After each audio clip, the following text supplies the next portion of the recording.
स्वागत है आपका 18 नाउ स्वदेश पर। मैं हूं आपके साथ पूजा त्रिपाठी और आप देख रहे हैं मिड कैप मसाला। और इस शो में हम बात करेंगे मिड कैप स्टॉक्स की, वहां पर किस तरह का एक्शन दिख रहा है, कि करके आपके सामने वो रखेंगे। और मिड कैप शेयरों में इस वक्त क्या करना चाहिए, क्या रणनीति अपनाई जाए, ये भी हम आगे चर्चा करेंगे। लेकिन सबसे पहले बात कर लेते हैं एक खास इंटरव्यू की। चौथी तिमाही में LIC के मुनाफे में हमने देखा जोरदार बढ़ोतरी देखने को मिली है। और LIC के नतीजों को कहां से सपोर्ट मिल रहा है, लिस्टिंग के बाद कंपनी की रणनीति में क्या बदलाव हुए हैं, इन सब पर हमने बात की LIC के चेयरपर्सन सिद्धार्थ मोहंती से, और उनके साथ हमारे सहयोगी अनुराग शाह जुड़े थे। आइए आपको सुनवा देते हैं वो पूरा कॉन्वर्सेशन। हमारे साथ खास बातचीत के लिए मौजूद है LIC के चेयरमैन सिद्धार्थ मोहंती।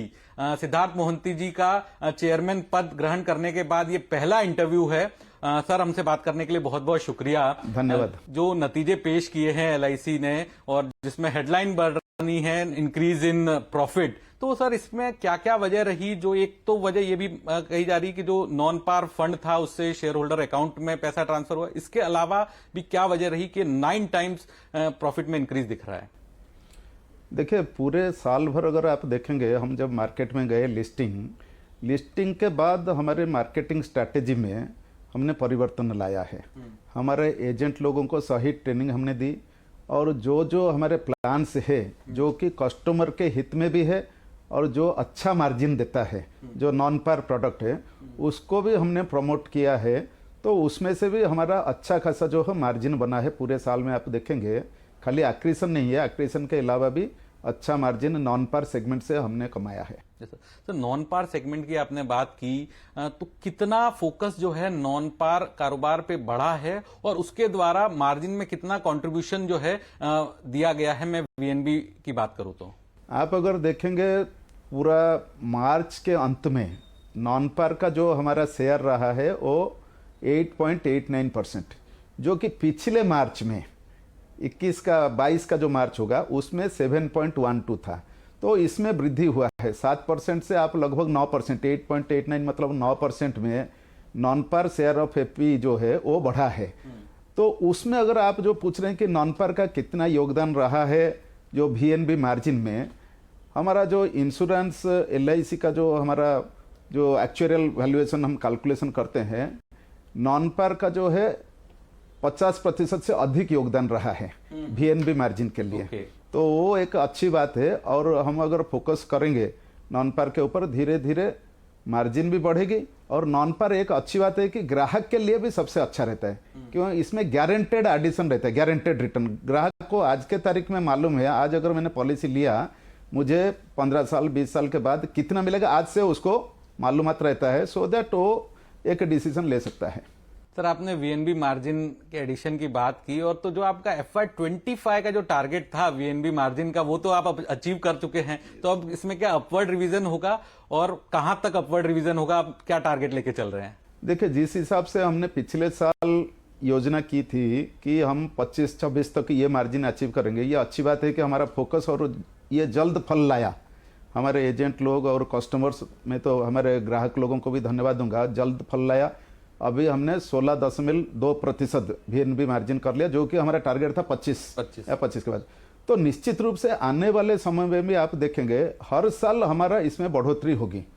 हर साल कम से कम 1-2% जो है VNB मार्जिन, मेरा जो अनुभव रहा है और मैं पूरा विश्वास है मुझे कि निश्चित रूप से हर साल 1-2% का VNB मार्जिन के ऊपर वृद्धि का लक्ष्य हमारा रहेगा, और हम उसको निश्चित रूप से अचीव करेंगे। सर, केवल मार्च के महीने की बात करूं तो वहां पे जो फिगर थे, तो वहां पे देखा कि जो कुछ दूसरी कंपनियां हैं उन्होंने काफी ज्यादा परफॉर्मेंस किया और LIC की उम्मीद से थोड़ा सा वैसा परफॉर्मेंस किया। तो जो बजट का अनाउंसमेंट था 5 लाख से ज्यादा की पॉलिसी वाला, उस पे LIC ज्यादा इच्छुक नहीं था उस तरह की ज्यादा फोकस पे, क्योंकि दूसरी कंपनियों ने उसमें काफी ज्यादा जोर दिया। नहीं, ऐसी बात नहीं है। हमारा भी फोकस रहा है 5 लाख से जो ऊपर पॉलिसी है, हमारे एजेंट लोगों ने भी ज्यादा काम किया है।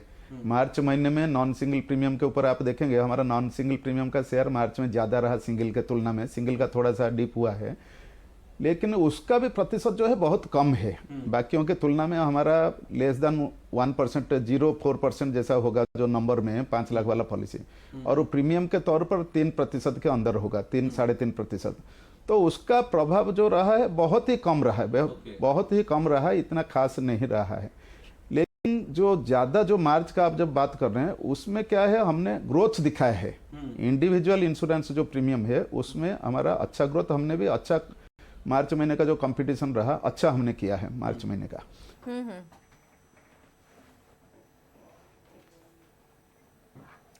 ठीक है, तो ये थे सिद्धार्थ मोहंती, एलआईसी के चेयरपर्सन, अपनी राय देते हुए नतीजों पर।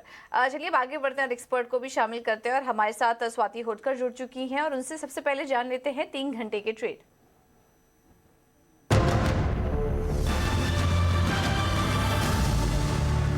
स्वाति, क्या व्यू बन रहा है आपका बाजार पर? आज सीरीज की एक्सपायरी भी है और सेकेंड हाफ में हम एंट्री ले चुके हैं। किस लेवल पर आप एक्सपायरी देख रही हैं वो भी शेयर कीजिए और इसके अलावा अपने ट्रेडिंग आइडियाज भी सुझाइए।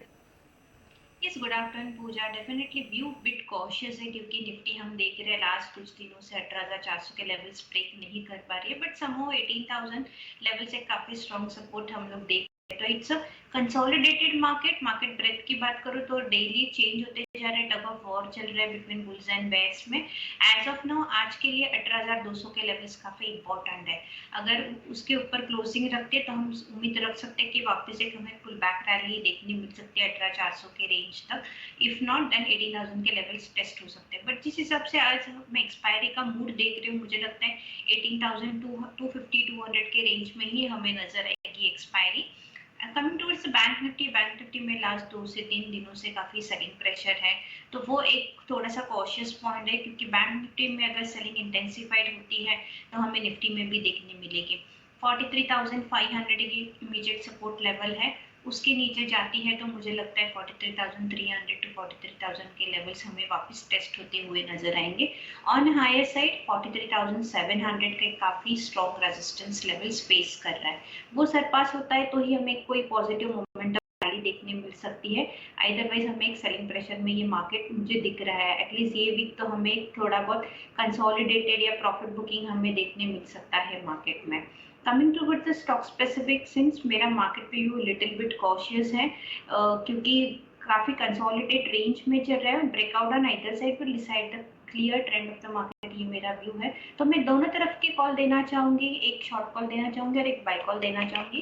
बाय कॉल पर मैं अपोलो टायर्स पे देना चाहूंगी एक बाय कॉल, क्योंकि जिस हिसाब से उसका मंथली चार्ट का फॉर्मेशन है पूजा, एक फ्लैट पैटर्न का ब्रेकआउट दे चुका है लास्ट मंथ में, एंड उस हिसाब से काफी स्ट्रांगली प्लेस्ड है।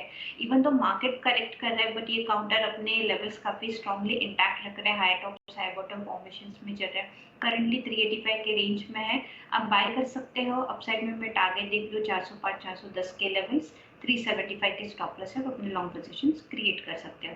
सेकंड कॉल मेरा पिडिलाइट पे है। Pidilite it's a sell call. Last कुछ दिनों से मैं देख रही हूँ कि जैसे ही उसने 200 DMA ब्रेकडाउन दिया है, ये वापस रीटेस्ट करने जा सकते हैं 50 एंड 100 डे मूविंग एवरेज। तो काफी सेलिंग प्रेशर में लास्ट 10-15 दिनों से हम देख रहे हैं। मुझे लगता है इसमें काफी एक स्ट्रॉन्ग सेल ऑफ हमें नजर आ सकता है, जो कि काउंटर लोग को लेके जा सकते हैं 2400 के रेंज में। तो करंट 2500 के आसपास चल रहा है, तो आप सेल कीजिएगा, 2550 का स्टॉप लॉस प्लेस कीजिएगा for immediate target of 2400 and 2380 के लेवल्स में देखते हो। तो ये 2 कॉल मेरी तरफ से है। तो इस वक्त के लिए ट्रेडिंग आइडियाज हैं मिड कैप स्पेस से अपोलो टायर और पिडिलाइट में बिकवाली की राय, अपोलो टायर में आप खरीदारी करके चल सकते हैं। लेकिन चलिए अब मिड कैप में और कहां पर एक्शन दिखाई दे रहा है आपकी स्क्रीन पर एक एक करके लाते हैं। और इस वक्त 3 मेगा एक्शन वाले स्टॉक जो हैं उसमें पहला है पिरामिल फार्मा। वहां पर रिकॉर्ड तेजी आज हम देख रहे हैं, मार्जिन बढ़ा है, CDMO और CHG में भी अच्छी ग्रोथ यहां पर, जिसके चलते आज इस स्टॉक में तेजी है। इसके अलावा प्रूडेंट में भी आज शानदार तेजी हम देख रहे हैं, नतीजों के चलते ही मुनाफा 81% बढ़ा है कंपनी का और मार्जिन भी मजबूत दिखाई दे रहे हैं। और इसके अलावा तीसरा स्टॉक है JB केमिकल्स। यहाँ पर भी अच्छे नतीजों के चलते स्टॉक में खरीदारी है, आय में कंपनी ने 22% की बढ़त दर्ज की है। तो ये कुछ आज के मेगा एक्शन वाले स्टॉक्स हैं। आज मिड कैप स्पेस में हम देख रहे हैं कि अच्छी तेजी भी है नतीजों के चलते। तो इन तीनों स्टॉक्स में एक्शन आज भरपूर दिखाई दे रहा है। लेकिन इसके अलावा और कौन कौन से स्टॉक्स हैं जो कि आज चल रहे हैं मिड कैप में, इसका एक अपडेट ले लेते हैं। और वामाक्षी हमारे साथ जुड़ चुकी हैं पूरी जानकारी लेकर। वामाक्षी बताइए। जी बिल्कुल, शुरुआत करते हैं हम कुछ टॉप गेनर्स के साथ। तो हमारी नज़र है Uno Minda, Vodafone Idea, JSW energy और जेडएफ कमर्शियल पर। इन चारों शेयरों में हम देख रहे हैं काफ़ी अच्छी तेज़ी नज़र आ रही है। उनो मिंडा में करीब 3% की तेज़ी देख रहे हैं। वोडाफोन आइडिया में भी हम देख रहे हैं कि 2% से अधिक की तेज़ी नज़र आ रही है। खैर ये तो हो गए टॉप गेनर्स। अब बात करते हैं हम कुछ टॉप लूजर्स की। तो ट्राइडेंट पर अगर हम फोकस करते हैं तो यहाँ पर हम देख रहे हैं कंपनी के चौथे तिमाही नतीजों के बाद हम देख रहे हैं स्टॉक में आज गिरावट आ रही है। दीपक फर्टिलाइजर्स भी फोकस में है। ऑयल इंडिया की तरफ से भी नतीजे आए थे और यहाँ पर भी हम करीब 3% की गिरावट देख रहे हैं। और अशोक लेलैंड में आज दबाव बना हुआ है, हम देख रहे हैं करीब 4% की गिरावट नजर आ रही है ये स्टॉक में। खैर ये तो हो गए टॉप गेनर्स और टॉप लूजर्स। अब बात करते हैं हम कुछ स्पेसिफिक थीम्स की। तो हम देख रहे हैं कि ऑटो एंसिलरी शेयर्स में पिछले कुछ दिनों से काफ़ी अच्छी मजबूती नजर आ रही है। Rico auto, JBM auto, Sandhar tech, Igarashi motors जैसे सारे ही ऑटो एंसिलरी शेयर्स आज काफ़ी बस कर रहे हैं। हम देख रहे हैं कि रिको ऑटो में खास करके करीब 5% की तेज़ी नज़र आ रही है। इसके अलावा अगर हम केमिकल स्टॉक्स की बात करें तो यहाँ पर भी काफ़ी अच्छी तेज़ी नज़र आ रही है। सुदर्शन केमिकल में हमने देखा था कि कल करीब 12 से 13% की तेज़ी के साथ ये स्टॉक कारोबार कर रहा था। आज भी ये स्टॉक काफ़ी मजबूती के साथ कारोबार कर रहा है। 6% की बढ़त यहाँ पर दिख रही है। रोसरी बायोटेक 2%, इंडिया ग्लाइकोल्स भी 2% से अधिक की तेज़ी दिखा रहा है।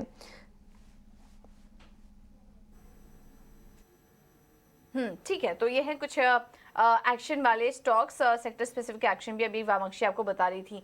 इसके अलावा खबरों वाले शेयर्स कौन कौन से हैं वामाक्षी? होटल्स पर फोकस करेंगे। कंपनी ने अपडेट दिया है, उन्होंने नई लोकेशन खुली है, रिजेंटा पैलेस फगवाड़ा, और इसी के चलते हम देख रहे हैं कि रॉयल ऑर्किड में करीब 3% से अधिक की तेज़ी नजर आ रही है। और आखिर में फोकस करेंगे सोनाटा सॉफ्टवेयर पर। कंपनी की तरफ से अनाउंसमेंट आई है, माइक्रोसॉफ्ट के साथ पार्टनर कर रहे हैं और वो लॉन्च कर रहे हैं माइक्रोसॉफ्ट फैब्रिक। उनके माइक्रोसॉफ्ट बिल्ड इवेंट सियाटल जो यूनाइटेड स्टेट्स में है, यहाँ पर ये जो इवेंट होगा वहाँ पर ये लॉन्च होगा। तो ओवरऑल इसी के चलते सोनाटा सॉफ्टवेयर हमारे रेडार पर है। स्टॉक हरे निशान में कारोबार कर रहा है। ठीक है। तो ये स्टॉक्स हैं जो कि आज खबरों के चलते फोकस में है। Sonata software, royal orchid. आज होटल शेयरों में भी हम देख रहे हैं कि अच्छी तेजी आज इन स्टॉक्स में है। रॉयल ऑर्किड भी देखिए नया होटल खोलने की योजना, 3% ऊपर स्टॉक इस पर कारोबार कर रहा है। थैंक यू वामाक्षी आपका ये सारा अपडेट के लिए। अब उन स्टॉक्स पर चर्चा कर लेते हैं जहां पर कि आज तेजी है और अच्छा एक्शन है उसमें। नतीजों के चलते हम आपको जैसे शो की शुरुआत में बता रहे थे, पिरामिड फार्मा जैसे स्टॉक्स आज चल रहे हैं। स्वाति, क्या व्यू बन रहा है आपका पिरामिड फार्मा पर? पिरामिड फार्मा की अगर मैं बात करूँ तो डेफिनेटली अच्छा मोमेंटम रैली हमें नजर आई थी। फार्मा सेक्स में अपसाइड है। आज अगर मैं देखूँ तो ये ऑलमोस्ट 7 to 8 पॉइंट्स ही ऊपर है। बट आई बिलीव कि इसमें अगर कोई मोमेंटम रैली आती है, एक बार ब्रेकआउट हो जाएगा यहाँ से 1% के अपसाइड, तो मोमेंटम रैली हमें काफी स्ट्रॉन्ग देखने मिल सकती है। तो थोड़ा वेट करना चाहिए पिरामिड फार्मा पर। अभी थोड़ा वेट कीजिएगा बाइंग पोजीशन के लिए। यहाँ से अगर 1 से 2% ऊपर ओपनिंग क्लोजिंग आ जाती है तो ये काफी अच्छा ब्रेकआउट हमें नजर आता है। ठीक है। काफी समय तक हमने इस स्टॉक में प्रेशर भी देखा, लेकिन क्योंकि नतीजे अब काफी शानदार आए उसके चलते 10% की तेजी है अभी इस स्टॉक में। प्रूडेंट के स्टॉक में भी आज हम देख रहे हैं काफी अच्छी तेजी है। यहाँ पर भी रिजल्ट स्ट्रॉन्ग आए हैं जिसके चलते प्रूडेंट आज करीब जो शुरुआत हुई थी तो 6 से 7% की तेजी थी, अब 9% ऊपर ये स्टॉक इस वक्त कारोबार कर रहा है। प्रूडेंट एडवाइजरी, स्वाति, इस पर क्या व्यू है आपका? पॉजिटिव है क्योंकि जिस हिसाब से आज उसने गैप अप ओपनिंग दी थी एंड एक टिक मारा है 1029 के रेंज में, एंड अभी भी ज्यादा कोई मेजर हमें सेल ऑफ नजर नहीं आ रहा है, उसे तो प्रॉफिट बुकिंग नजर नहीं। इंट्राडे अभी भी 9% अपसाइड होल्ड है इंटैक्ट। 930 का उसने जैसे ही ब्रेकआउट है तो मोमेंटम काफी अच्छा कैरी फॉरवर्ड हुआ है। तो जिनके पास भी लॉन्ग पोजीशन है मैं कहूँगी एटलीस्ट पार्शियल प्रॉफिट अब बुक कीजिए, क्योंकि आज इंट्राडे बेसिस उसने काफी ह्यूज रैली दे चुका है। एंड कोई फ्रेश लॉन्ग पोजीशन आप इनिशिएट करना चाहते हो तो वेट करना चाहिए। मुझे लगता है एक बार ये 900 के लेवल्स वापस टेस्ट करके देन हमें एक अपवर्ड रैली देखने मिल सकती है। तो at the current level you should always book your half profit, see मेरी राय होगी। वापस अगर 900 टच करके मुझे लगता है मोमेंटम रैली काफी अच्छी हमें देखने मिल सकती है 970 से 1000 के रेंज में। तो व्यू इज डेफिनेटली पॉजिटिव। तो 970 1000 तक के लेवल्स इस स्टॉक में दिख सकते हैं, ये राय प्रूडेंट पर। चलिए अब आगे बढ़ेंगे और फोकस करते हैं कुछ नतीजों पर। और इस बीच जिस तरह से केमिकल कंपनियां फोकस में हैं अपने नतीजों और क्षमता विस्तार की खबरों को लेकर, इन सब के बीच टाटा केमिकल्स अपने नतीजे घोषित करने वाली है।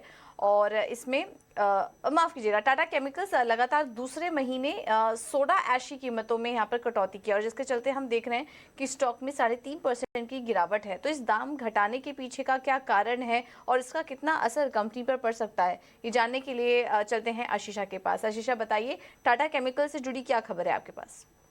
टाटा केमिकल्स में भारी गिरावट देखने को मिल रही है। कंपनी ने एक्सचेंजेस को इन्फॉर्म किया कि सोडा ऐश के प्राइसेस कंपनी ने घटाए हैं। करीब 3 से 5% का प्राइस कट कंपनी ने अंडरटेक किया है अभी।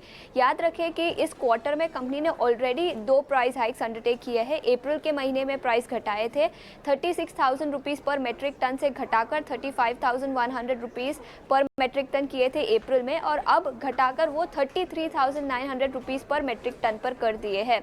एनालिस्ट की माने तो उनका मानना है कि ग्लोबली सिचुएशन इंप्रूव होती हुई नजर आ रही है, सप्लाई सिचुएशन इंप्रूव हो रही है, फ्यूल कॉस्ट कम हो रहा है, जिसके चलते ग्लोबली प्राइसेस कम होते हुए नजर आ रहे हैं। चाइना की इन पर्टिकुलर बात करें तो चाइना में सोडा ऐश प्राइसेस जो $350 पर मेट्रिक टन पर थे, वो अब कम होकर $315 पर मेट्रिक टन पर आ गए हैं।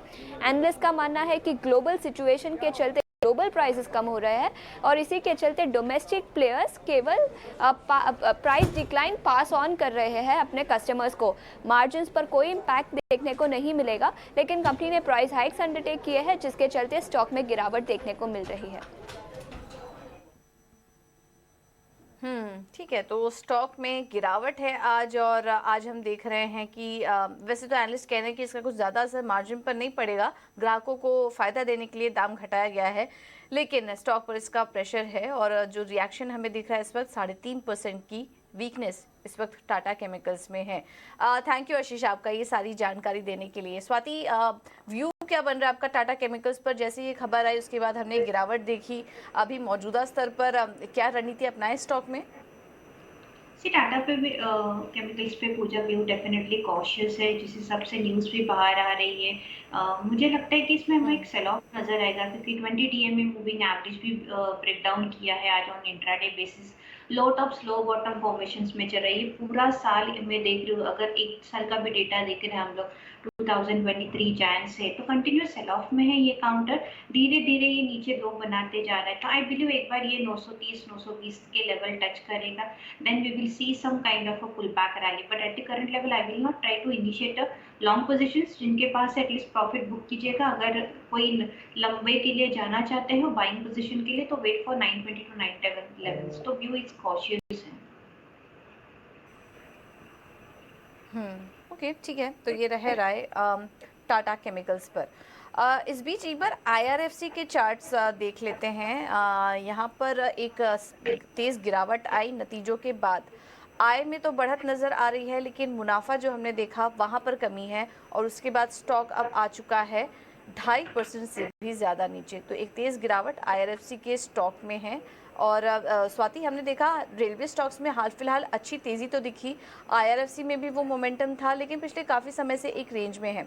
अब जिनके पास है नतीजे अब हल्के कमज़ोर आए हैं, ये क्या आपको खरीदारी के लेवल्स दिख रहे हैं या फिर निकल जाना चाहिए स्टॉक से? पूजा, अगर आप लास्ट 2 महीने का डेटा देखोगे IRFC में, तो हम लोग ने 25 से ऑलमोस्ट 37 की रैली जो देखी है, उसके बाद ये स्टॉक में थोड़ी बहुत हमें प्रॉफिट बुकिंग नजर आई है। हम लोग डिनाई नहीं कर सकते, क्योंकि प्रॉफिट बुकिंग हमें देखने मिलेगी at the higher levels. But अगर लास्ट मंथ का अगर ये आप डेटा देखोगे, तो ये काफ़ी रेंज में स्टक हुआ है, 31 to 34 के रेंज में। हमें पॉजिटिव मोमेंटम रैली नजर आएगी ओनली स्टॉक जैसे ही 34 के रुपए लेवल्स को ब्रेकआउट दे देगा, तो हमें एक अपसाइड स्ट्रॉन्ग मोमेंटम नजर आएगा। If at the current level मुझे लगता है कि हमें थोड़ी बहुत सेलिंग प्रेशर देखने मिल सकता है, प्रॉफिट बुकिंग देखने मिल सकता है, जो कि काउंटर को लेके जा सकता है 30 के आसपास। तो वहां पे कंसोलिडेट होके देन हमें पॉजिटिव मोमेंटम स्पर्ट देखने मिलेगा। तो करंट लेवल्स पे अवॉइड करना चाहिए बाइंग पोजीशंस। मुझे लगता है 30 के आसपास तक ये गिर सकता है काउंटर।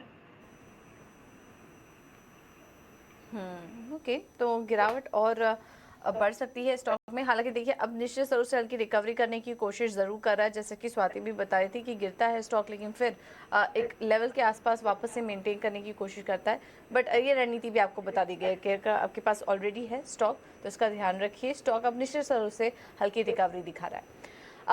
इस बीच ऑटो एंसिलरी स्टॉक्स में भी अच्छी बाइंग आज है। Rico auto, JBM auto, इगारशी Motors, इन सभी में आज अच्छी तेज़ी है। पिछले काफ़ी समय से हम देख रहे हैं ऑटो एंसिलरी में जो तेज़ी है कुछ स्टॉक्स में पिछले काफ़ी समय से बनी हुई है।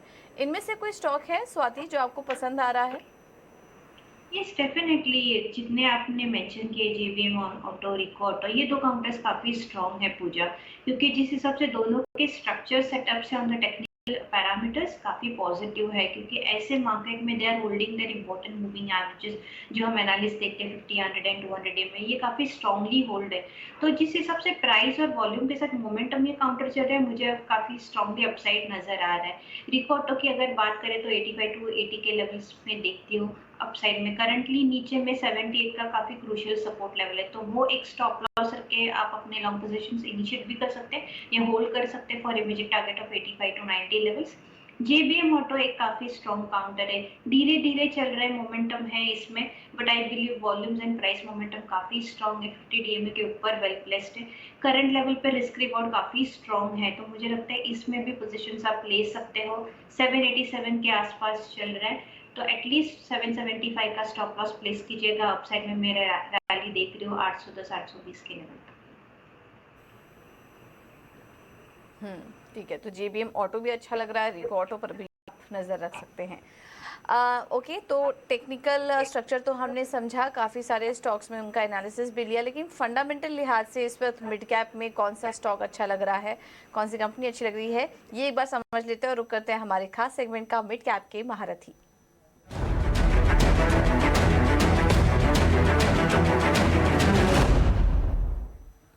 और मिड कैप के महारथी शेयर बताने के लिए हमारे साथ अरिहंत कैपिटल से अभिषेक जैन जुड़ चुके हैं। Abhishek, good afternoon, thank you so much समय देने के लिए अपना। आपकी तरफ से आज का शेयर कौन सा होगा? So good afternoon, ma'am. आज की thank you for inviting me in your show. So we are talking on two stocks at this point of time. दो stocks के बारे में बात कर रहे हैं।